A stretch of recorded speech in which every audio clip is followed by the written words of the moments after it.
E nós estamos aqui mais uma vez com o nosso programa 5 vezes mais. Hoje eu vou falar para vocês das datas comemorativas desse mês de março. Vou falar para vocês também dos livros mais vendidos. Eu tenho aqui alguns livros que eu separei da lista dos mais vendidos da revista Veja. E também vai ter uma super entrevista com a nossa aluna do 3º ano, membro da Academia Juvenil de Letras, a nossa querida aluna Thaís Vilarinho. Então aguarde. E eu vou falar agora para vocês de uma das datas comemorativas importantes aqui desse nosso mês de março, que é o Dia do Bibliotecário, qual eu me incluo, porque eu sou aqui a bibliotecária do Colégio Procampus com muito orgulho, muita satisfação, muita alegria. Queria agradecer aqui a todos os membros da Academia Juvenil de Letras que me fizeram uma bela surpresa, a Giovana que fez um poema para mim no Dia do Bibliotecário. Muito obrigada. E você sabe por que o Dia do Bibliotecário, a data que se comemora é o dia 12 de março, mas você sabe por que se comemora essa data no dia 12 de março? Então, foi instituída no dia 12 de março de abril de 1980 pelo decreto 84.631 e se comemora em todo o território nacional. E esse dia, 12 de março, é específico essa data porque é a data de nascimento do bibliotecário Manuel Bastos Tigre, que foi considerado o primeiro bibliotecário concursado aqui do nosso país, do Brasil. Manuel Tigre, ele foi transferido e trabalhou durante muitos anos na Biblioteca Central da Universidade do Brasil, na qual ele trabalhou e depois também se tornou diretor dessa mesma universidade. Mesmo depois de aposentado, ele continuava aí nesta universidade. E as funções do bibliotecário, né? Será que o bibliotecário ele fica só lá na biblioteca, sentado o tempo todo? Às vezes você entra na biblioteca, ela está toda arrumada, com todos os livros no lugar. Então, o bibliotecário ele tem essa função também, além de ele guardar as informações, de orientar os alunos, né? Ou a quem chega na biblioteca, orientar onde estão os livros, as revistas, os jornais. Ele também tem a função de educador. Nós que somos bibliotecários também temos essa função de educador. Nós também temos a função de mediar, né? E um dos objetivos principais é, com certeza, levar a informação e incluir aí todos os alunos, todos os indivíduos, levando a cada uma dessas pessoas todos os recursos de informações possíveis. Então, o bibliotecário também ele tem essa função de educar, de ajudar. Tem muitos alunos que não conhecem algum título, que precisam de algum título, chegam confusos. E quando ele pergunta, o bibliotecário ele já vai dando essa direção, vai orientando, vai proporcionando também a essa pessoa a ter essa possibilidade de encontrar algum título, algum gênero que seja importante para ele naquele momento. Então, a todos os bibliotecários, um feliz dia, né? Parabéns a todos vocês que, assim como eu, vivem essa linda profissão. E como eu falei no início, nós estamos aqui com a Thaís Vilarinho, nossa super aluna do 3º ano do ensino médio, também membro da Academia Juvenil de Letras, e nós vamos conversar um pouquinho sobre o hábito da leitura. Você tem o hábito de ler? Você lia muito e agora não lê mais? Quando eu era jovem eu lia bastante. Agora eu leio muito, sou muito empolgada. Ou você já não lê mais nada? Então nós vamos falar aqui com a Thaís a respeito disso que é fundamental na nossa vida, que é a leitura. Tudo bem, Thaís? Tudo sim. Então, Thaís, como é para você a questão da leitura? Você tem esse hábito de ler? Eu tenho sim. Comecei a ler desde mais nova, obviamente. E aí, lá em casa nunca teve esse negócio de, pegar os exemplos dos pais, até porque os meus pais sempre foram muito para esse lado profissional e não tinha muito esse tempo. Eles, lia... Minha mãe, ela só lia coisas de matemática e o papai nunca pegava nada para ler. Só que ele sempre incentivou, do mesmo jeito, a mamãe. E aí, no 3º ano, a rotina da leitura diminui muito em questões de livros, trilogia, essas coisas diminuem muito porque a gente fica restrito a fazer questões e a gente só lê determinada coisa voltada ao vestibular. Então, no 3º ano é bastante restrito, é realmente só para quem gosta. Então é por isso que nós vamos falar da importância do hábito de ler, porque a Thaís relatou algo muito comum aos alunos do terceiro ano, que pela quantidade de atividades fica muito restrito à questão da leitura. Porém, quem já tem o hábito não abandona a leitura totalmente.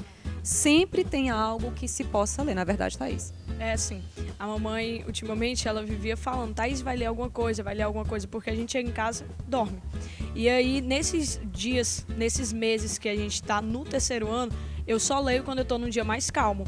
Porque antes eu tinha o hábito de ler antes de dormir. E agora não, agora eu durmo do nada. Então é realmente quando tá aquele negócio mais calmo, eu pego o livro e vou ler.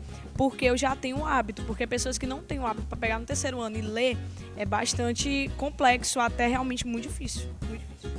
Então, assim, nós percebemos que hoje a Thaís já tem uma rotina diferente, mas ela não perdeu o hábito. Ela passou a ler em momentos que ela se sente mais calma, porém ela não deixou de ler. E isso é importante. Aquela pessoa que ainda não tem o hábito de ler, daqui a pouco nós vamos dar algumas dicas que vai favorecer muito aí a sua vida de leitor. Thaís, agora eu fiquei curiosa, né? Sei que é uma pessoa que gosta muito de ler. Quais são os teus gêneros preferidos? Antes eu comecei a ler Pequeno Príncipe. Eu só lia várias versões de Pequeno Príncipe e comprava pela capa. E aí eu comecei a gostar de filosofia. E aí, hoje em dia, eu só leio livros voltados ou à filosofia e raramente poemas. Só que o meu negócio mesmo, o foco, que eu chego na livraria e eu compro, são livros voltados à filosofia. Tem algum autor específico ou você, quando chega na livraria para comprar um livro, você vê a capa, o título, é o que lhe chama a atenção ou tem algum autor da sua preferência? O que me chama a atenção é o título do livro. E aí, autor, eu gosto muito do Nietzsche, que é um filósofo bastante polêmico. Sartre, que foi um livro que, inclusive, a gente está estudando no terceiro ano um livro dele. E o outro, que é contemporâneo, é o Luiz Felipe Pondé. O Cortella, também o Leandro Carnal, são escritores e filósofos contemporâneos muito bons. Então você vê aqui que ela realmente não perdeu o hábito de ler, falou aqui o nome de vários autores contemporâneos, né, da nossa atualidade. E Thaís, você também que já lançou alguns livros de poesia, que eu vou mostrar no finalzinho, gente, da entrevista, eu vou mostrar para vocês, ou ela mesma vai mostrar o livro que ela lançou. O que te motiva a fazer uma poesia? O que traz assim dentro de você? O que te constrói? E como é que você constrói essas poesias? Eu escrevo sobre qualquer coisa que eu me veja inspirada. Tipo, eu não tenho aquele negócio de escrever só sobre um determinado tema. Eu escrevo sobre tudo, contanto que eu tenho inspiração naquilo. E aí, os meus 3 livros são de poemas e frases. Eu não tenho crônicas, contos, não. E é justamente por conta disso, porque eu não consigo, vamos dizer, escrever uma história, porque num dia eu tô diferente. Tipo, um dia eu tô super apaixonada, no outro dia eu já tô mais racional, mais razão. Então, por isso que eu escrevo frases, poemas, porque são, tipo, como é que eu digo? São conteúdos diferentes. E com certeza esse teu hábito de ler te inspira também na hora de escrever. Eu comecei escrevendo. Desde pequeno eu comecei escrevendo mesmo. Depois foi que eu fui começando a ler Pequeno Príncipe. E daí que eu fui começando a ler Pequeno Príncipe, eu fui, como que eu digo? Eu escolhi um gênero. Eu vi o Pequeno Príncipe, eu não consegui escrever nada parecido, uma história toda. E aí eu disse, não, isso aqui não dá certo. E aí quando eu li o Pequeno Príncipe, que eu vi que não dava para eu escrever daquele jeito, por mais que eu admirasse, eu conheci o Bukowski, que é um poeta bastante conhecido. E eu disse, cara, esse homem é fantástico, vou escrever parecido. Não cheguei nem aos pés, mas me identifico muito com os poemas dele. Tá vendo, né? A Thaís entende do assunto e eu quero mostrar aqui para vocês o livro dela, que é um dos livros, né? Esse aqui é o último, né? É o terceiro livro que ela lançou pela Academia Juvenil de Letras aqui do Colégio Procampus. É o livro Rascunhos na Madrugada. Eu estava no dia do lançamento desse livro. Foi lindo, foi tudo lindo. Ela gravou um vídeo. Foi maravilhoso. Quer falar um pouquinho desse livro, Thaís? Esse livro aqui, o do ano retrasado, o nome dele é Rascunhos da Madrugada. E esse aqui é Rascunhos na Madrugada. Porque esse aqui, ele pertence a mim. Esse aqui é algo meu mesmo, entendeu? Que foi feito à madrugada. O outro era coisas avulsas. Tipo assim, não eram problemas só meus, não eram coisas só minhas. Então eu meio que dividi com os leitores. Então eu botei Rascunhos da Madrugada. E aí, dos 3 livros que eu tenho, inclusive eu nem gosto de dizer que eu tenho 3, porque eu não gosto muito do primeiro, porque eu entrei no mundo de outras pessoas. E dos 3 livros, o que eu mais gosto é esse. Esse livro, ele é o mais completo. Ele é tipo, Thaís, me diz uma coisa que te identifica, o meu terceiro livro. Porque ele, sabe, ele me identifica muito. É como se fosse um espelho. Então, gente, eu quero mostrar mais uma vez aqui para vocês esse livro, Rascunhos na Madrugada. A capa dele é linda, o conteúdo dele também. Eu estava no lançamento, foi maravilhoso. E quero agradecer você, Thaís, por estar aqui comigo mais uma vez. Muito obrigada e que você continue aí vivendo esse lindo, maravilhoso hábito da leitura. Eu que agradeço. Então, gente, nós acabamos de falar com a Thaís Vilarinho. Que conversa boa, né? Você percebe que ela tem uma grande maturidade, uma pessoa maravilhosa. A Thaís Vilarinho, nossa aluna do 3º ano aqui do Ensino Médio do Colégio Procampus e também membro da Academia Juvenil de Letras. Ela que já lançou 3 livros. Nós falamos um pouco com a Thaís sobre o hábito da leitura, como é importante para ela e também para todos nós, eu acredito. O brasileiro, ele lê em média em torno de 5 livros por ano. Lá nos Estados Unidos, a média de leitura em 2016 foi de 12 livros por ano. No Brasil, 5 livros. Nos Estados Unidos, a média é de 12 livros. Foi uma pesquisa feita pelo Instituto ProLivro, né, que nos deu essa estatística. Então, assim, o que é apresentado como fator principal, predominante para essa barreira, né, na questão da leitura? O tempo, né? Eu creio que esse seja um dos principais motivos, não só para o hábito da leitura, mas também para muitos outros hábitos na nossa vida, que é o tempo. Em todos os cenários, né, mesmo para as pessoas que não leram nenhum livro nos 3 meses anteriores à pesquisa, ler era um desejo, mas que não se concretizava. Por quê? Por causa do tempo, né? As pessoas, quero ler, mas eu não tenho tempo. Tenho vontade de ler, mas não tenho tempo. Tenho vontade de voltar a ler como eu lia antes, mas não tenho tempo. Então aqui nós reunimos alguns pontos, né, algumas dicas para quem quer retornar a este hábito da leitura, quem quer se manter no hábito da leitura. Então fique atento aí que nós vamos às dicas para ter um bom hábito da leitura.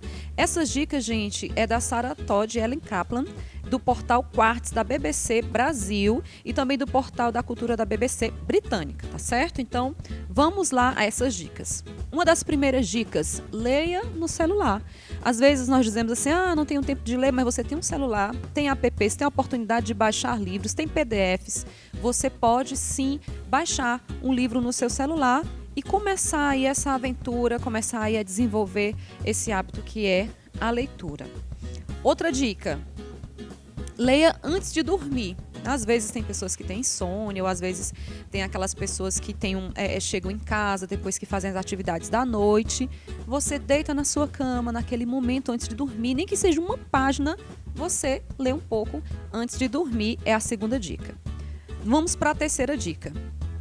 Às vezes você pensa assim, eu nem vou começar a ler porque eu vou abandonar o livro pela metade. Não tem problema, porque a nossa terceira dica é justamente essa.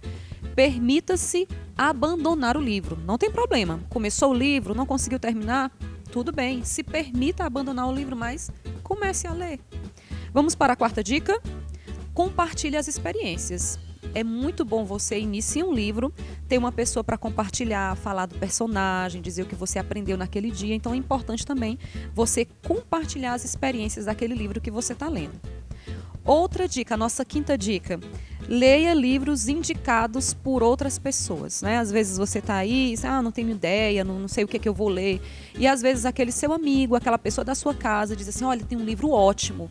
Aí sugere o título. Aproveite também essa oportunidade porque ela é a nossa quinta dica. Leia os livros indicados também por outras pessoas. E nós vamos agora para a nossa sexta dica, que é aproveite o seu tempo livre. Às vezes você pensa assim, mas eu já faço tantas coisas, é tudo tão cansativo, eu não tenho tempo. O livro nos ajuda também a relaxar um pouco, então aproveite o tempo livre que você tiver. São 20 minutos, são 30 minutos, mas aproveite esse seu tempo livre também para ler. E a nossa sétima dica, tem uma meta diária. seja em tempo, seja em quantidade de páginas, você vai estabelecer uma meta. Hoje eu vou ler 30 páginas, 10 páginas, 5 páginas. Não, hoje eu vou ler um capítulo. Hoje eu vou ler durante 20 minutos. É importante você estabelecer uma meta. Essas foram as 7 dicas, mas eu tenho mais uma dica para você. Às vezes também o que nos atrapalha muito é a quantidade de tempo que nós passamos nas redes sociais. Vale a pena a gente parar um pouquinho, vale a pena a gente sair um pouquinho das redes sociais para a gente viver esse hábito que é tão bom, que é tão saudável, que nos ajuda tanto, que é o hábito da leitura. Então, se você percebe que você passa mais tempo nas redes sociais, volte um pouquinho, pare um pouquinho e vamos também viver esse hábito maravilhoso que é o hábito da leitura. E agora eu vou dar para vocês a dica de alguns livros. Essas dicas eu peguei da Veja, da revista Veja. Eles têm lá, se você quiser acessar, eles têm uma parte só onde eles divulgam os livros mais vendidos, né? Então eu vou pegar aqui alguns livros, inclusive os que nós temos aqui na biblioteca. Todos esses livros nós temos aqui à disposição dos nossos alunos. E um dos livros que está na lista da Veja como um dos mais vendidos é O Pequeno Príncipe. Esse livro eu já li, gente, é fantástico, né? Nos reconstrói como pessoas, é muito bom. Eu indico para vocês, é O Pequeno Príncipe. Um outro livro também é Eu Sou Malala, eu acho que esse aqui dispensa comentários também. A história dessa menina guerreira. E está aqui também na nossa biblioteca, disponibilidade dos nossos alunos, o livro Eu Sou Malala.